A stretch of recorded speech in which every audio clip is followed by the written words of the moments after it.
I always thought that there was just one solid bone in my short arm, but hey, there's two there. That really was the biggest surprise that came out of these x-rays, actually, was to see the two bones there.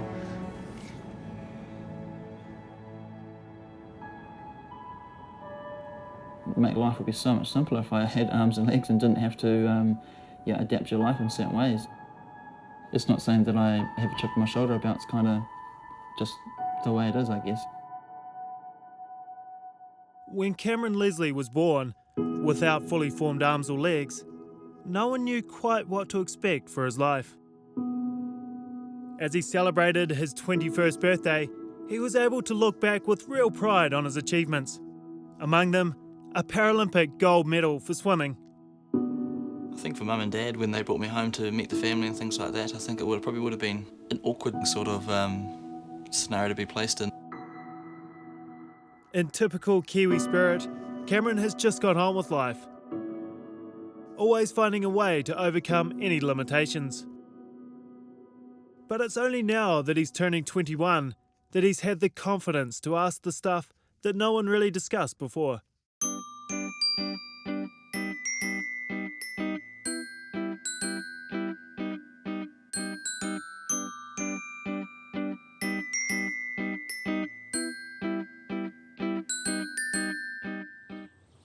What does it mean to you, Roscoe, with me turning 21? Did you think I was going to turn out the way I have? Yeah, well, no, I didn't.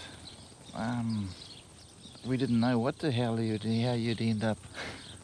From holding you in your hand when you were born, no one had any envisions of how anyone would, how would you go from here?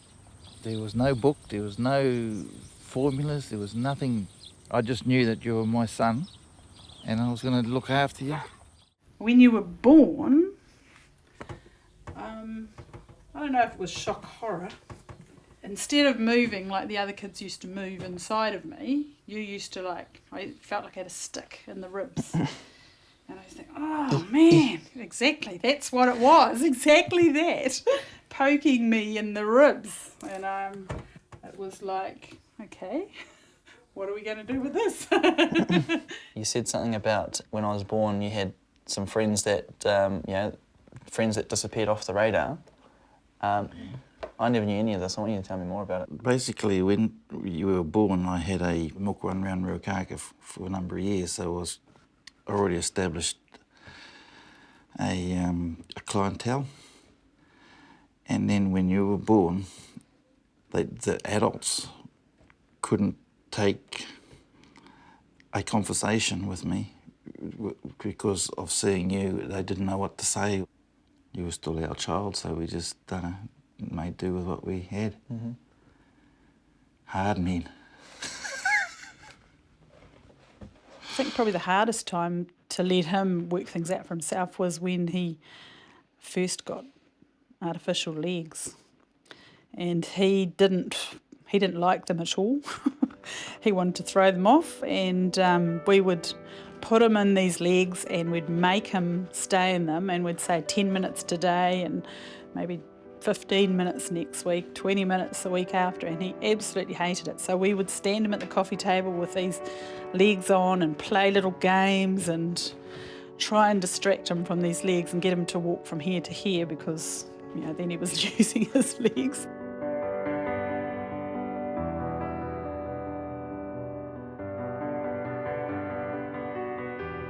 Cameron's parents treated him the same as their other children, no special treatment. The other kids learned to swim at a young age, so they threw Cameron into the pool too. For a kid with no hands or lower legs, it was literally sink or swim. Being in the pool as a kid, it gave me freedom. You felt relaxed, you felt like there was nothing wrong with you at all. You felt like you weren't disabled, you felt you were just like everyone else.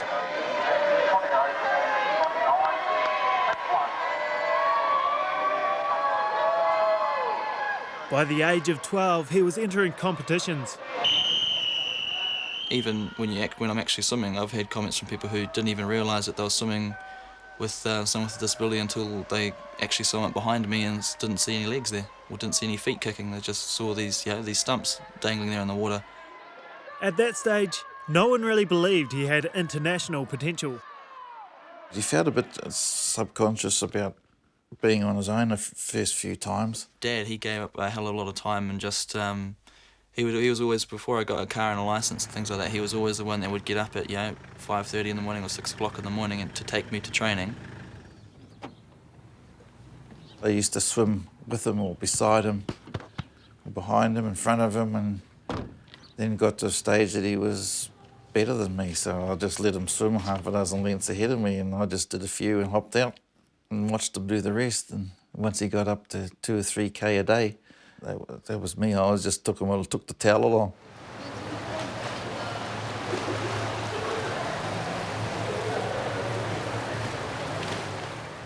So the swimming coaches had their lanes and nobody really wanted to take them on, so we'd just swim along next to them. I came to try out for another swimming club, and they were easily the best swimming club in Whangarei. The lady starts saying to me, can I do this, can I do that? And I was 11, 12 years old. I didn't really know what was going on. She says to me afterwards that, well, maybe swimming isn't for you then, but if you can't do the simple things right. And that was it. That was about all she said, and she turned around and walked away.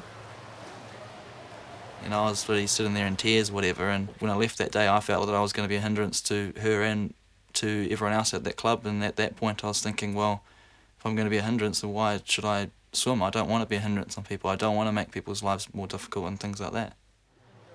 I think that day kind of, in a way, hardened me up a little bit, because I'd never really had someone be that cruel to me, I guess, ever. I remember looking at a magazine article that had a picture of me and everyone in the family, and that was when I first became aware how I could look like to other people, sort of thing. You're accepting it, you're finally realising, oh, that is me. But it wasn't, that's me, I'm disabled, it was, that's me, I guess.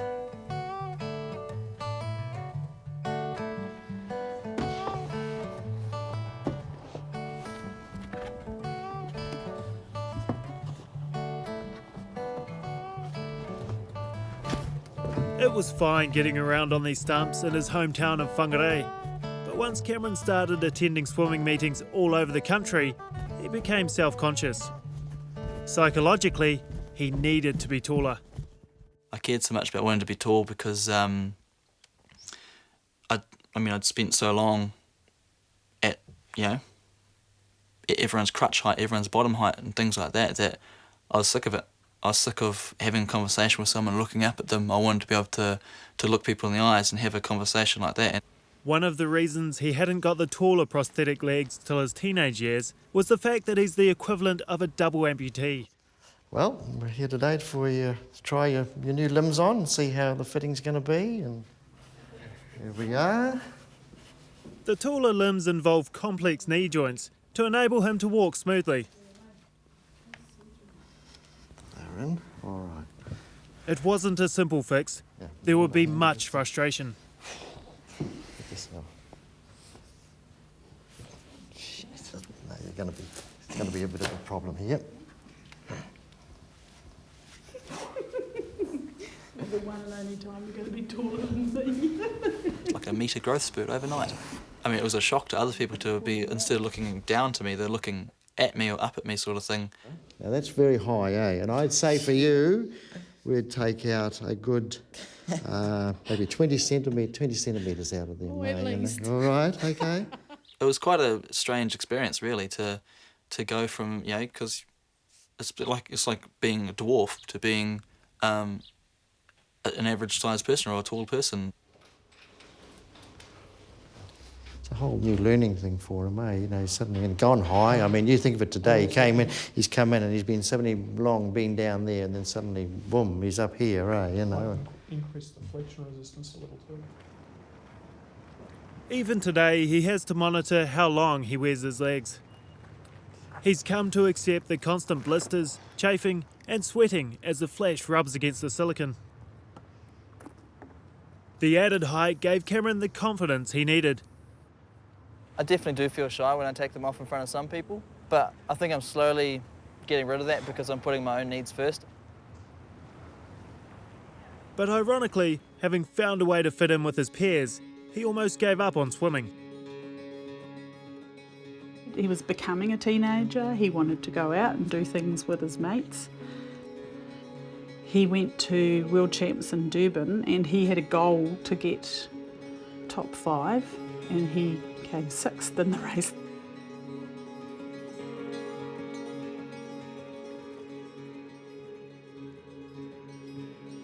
Yeah, he was at a point then when he probably would have given it away.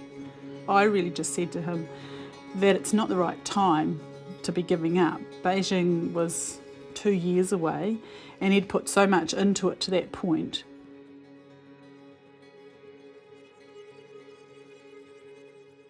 She was always the one that you'd go to talk to, that very motherly role of, talking sense into you when you didn't want to go to training and things like that, and she would be just like, come on, you should be going, blah, blah, blah, think of this, think of that. And I guess it put it all in context, and even on those days where you really didn't want to be there, Mum was always good at, in my head, saying to me after training, are you glad you went now? And it still had to come from him, but he also got more positive coaching from that point onwards because people could see that he actually could achieve. He was able to do it. He stuck at it, and Paralympics New Zealand started working with him. They got him a trainer, they did body mass testing, and they recognised his potential. Even Cameron began to believe in himself.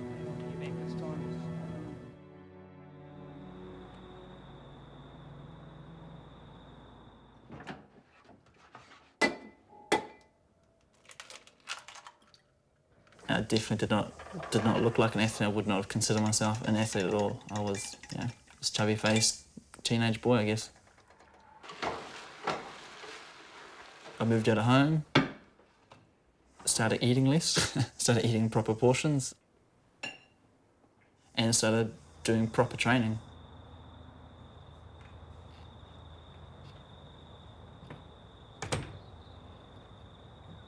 My body changed completely. I lost weight, I toned up a little bit more. Yeah, it was quite an amazing change, really, to think that all happened at 8 months, to put on such, to turn that fat into muscle mass and things like that, and transform into an athlete, I guess.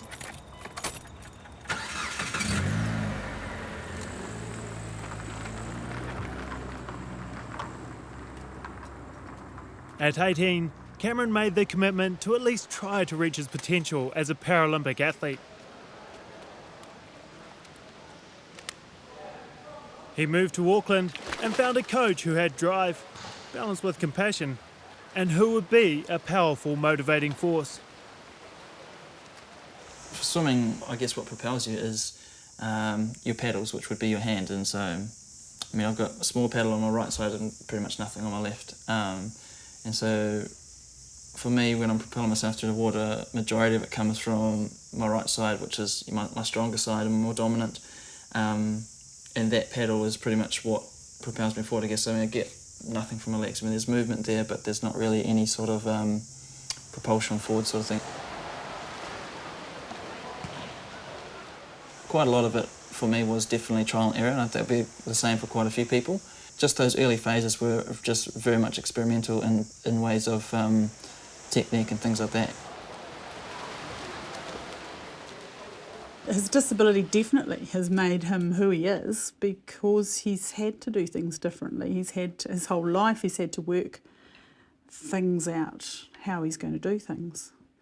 So everything that we take for granted, he's had to think about how he's going to do it and work out a way to do it. And he's done it. So I guess that's what's given him the confidence in himself.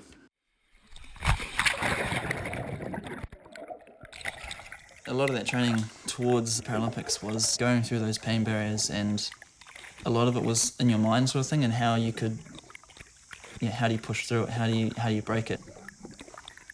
And when things do start getting hard, what's stopping you from just hopping out of the pool and going, oh, I'm stuffed, I'm just going to have a rest. So I could see the Paralympics just there, like within arm's reach. In the lead up to Beijing, we had to go to Sheffield to qualify, in the lead up to that, I was doing okay times and things like that, but I still wasn't considered a medal prospect or anything like that. I mean, I still had never done the qualifying time for the Paralympics, and that we'd known that for like a good year or so, and I was well off it. I was a good 8 seconds off it, sort of thing, 8-9 seconds off the actual qualifying time.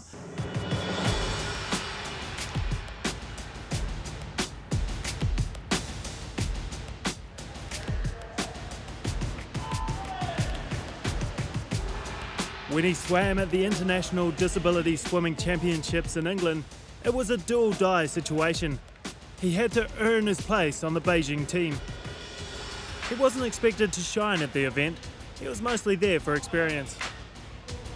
I only had one shot, and fair to say I was very nervous before that race, because I was like, far out, this is it, this is what I've spent all year kind of training for. And what have you got to look forward to today? I got my medley today, which is my main event, so hopefully qualify in that one. And my coach is just like, mate, you know what to do, I know you can do it, so go and do it.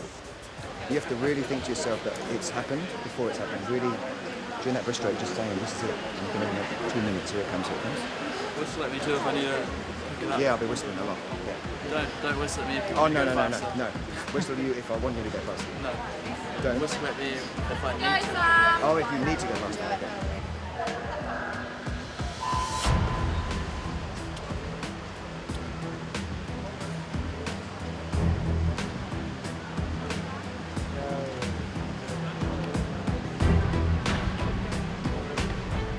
For swimmers in this one, as you said, excellent way to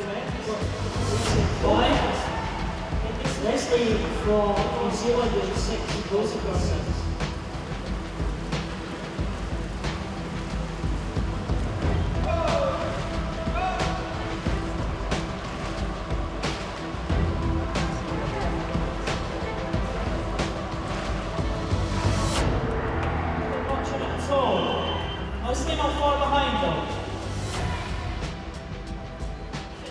It was very difficult because I had no gauge on how fast I was going and what the time was. All I knew was how my body felt, and I was rooted. I was stuffed.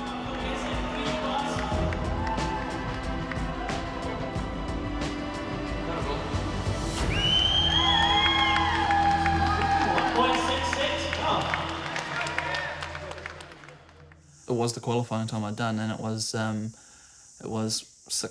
6 seconds, a 6-second personal best to qualify for the Paralympics, which in itself is a bloody decent swim and a bloody good personal best. I was absolutely stuffed after that. Please show your appreciation for technical officials as they leave the roadside. Here he comes now. My coach was absolutely stoked. He knew I could do it, but he didn't expect me to do 6 seconds personal best. He thought I'd just make the qualifying time.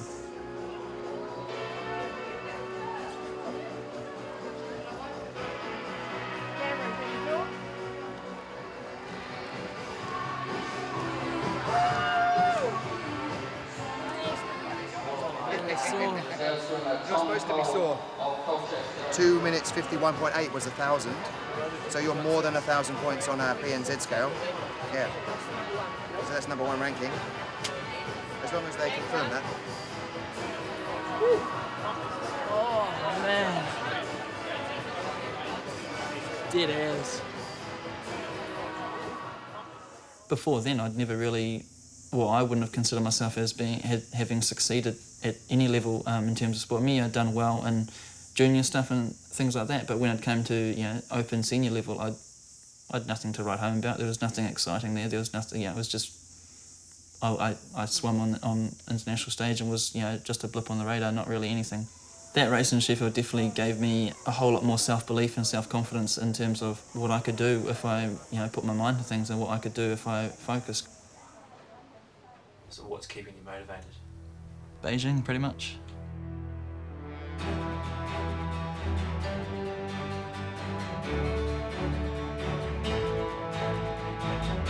coach pretty much says it's me going to Beijing, so it's up to me to turn up to training. If I don't want to be there, don't turn up. It's up to me how intense I want to make that training session. Winning a medal there would just be awesome.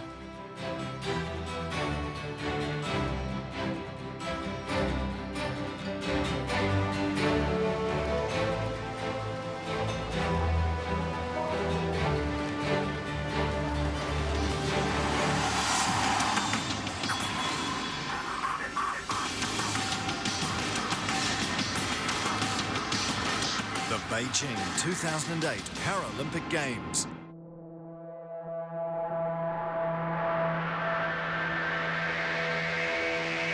So I'm in Beijing, right?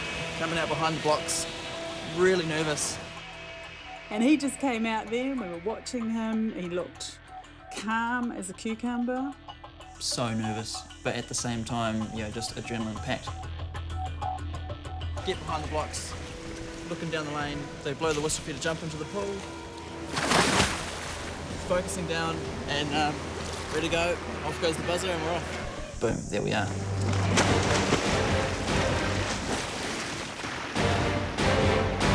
When he took the lead, I thought, well, that's not quite enough. We might need a little bit more. Next up we got the breaststroke, which is my worst stroke, and it's all about just holding on.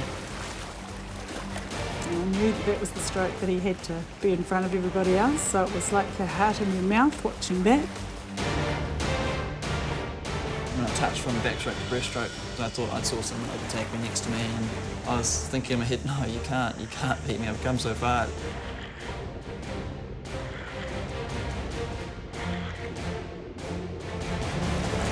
End of the breaststroke, I can see they're all within 2 to 5 metres of me. Oh man, they're gaining on him. They're gaining on him. Once he turned for that last lap, I knew he had it on the rest of them.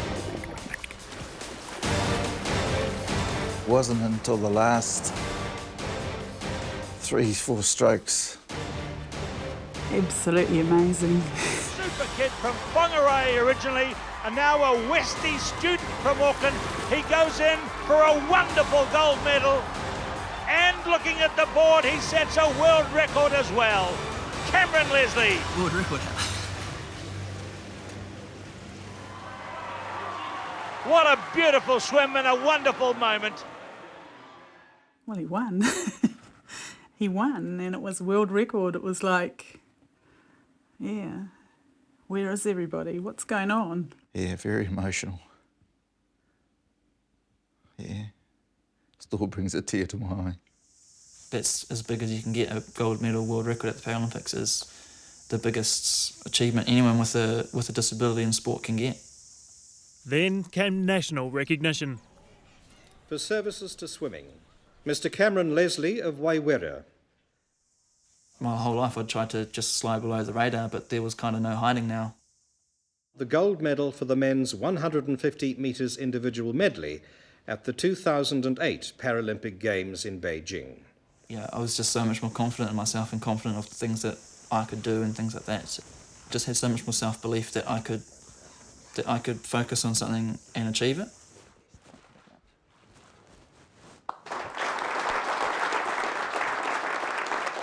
I definitely don't consider myself as a sports buff or a jock and things like that. There's more to me than just sport.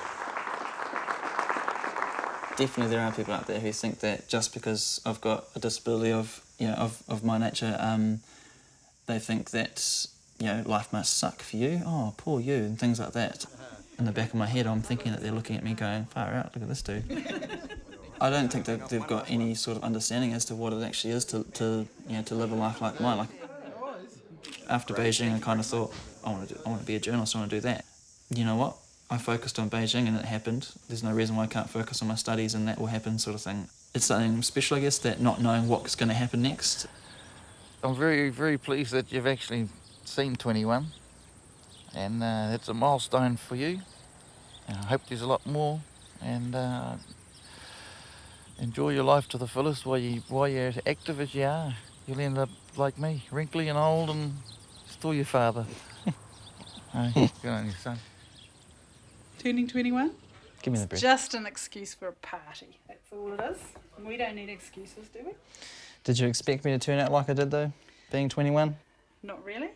Why? What'd you expect? A normal kid. Am I not normal? No, you've done way more than normal.